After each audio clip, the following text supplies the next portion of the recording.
ఈ అవకాశం ఇచ్చిన పాస్టర్ గారికి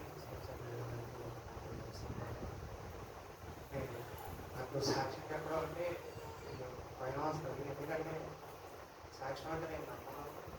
యాక్చువల్గా ఏంటంటే సాక్ష్యం అంటే ఒక మాటిస్తారు కదా, ఏది పని జరిగితే సాక్ష్యం చెప్పాలి, లేకపోతే ఏదో పని చేయాలి మీకు అని ఒప్పుకుంటారు కదా. నేను ఆ పని చేయలేనామని సాక్ష్యం ఎప్పుడు నమ్మను, భయం అవుతుంది.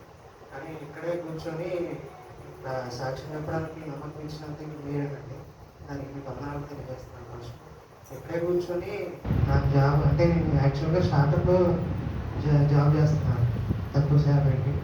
అదైతే ఇక్కడే కూర్చో దేవుడా నాకు మంచి శాలరీ ఉన్న జాబ్ ఇస్తే ఇక్కడే కూర్చొని సాక్ష్యం చెప్తానని నేను వాళ్ళకి దేవుడికి అనుకున్నానండి. అలా అనుకున్నానో లేదో 1 మంత్లో నాకు దేవుడు జాబ్ ఇచ్చాడు. దేవునికి వందనాలు తెలియజేస్తున్నాను. అలాగే ఈ అవకాశాన్ని బట్టి ఇంకా ఈ మూమెంట్ నేను అందరికీ సీట్స్తో నేను పంచుకున్నాను అనుకున్నాను, కానీ ఈ వీక్ కుదరలేదు.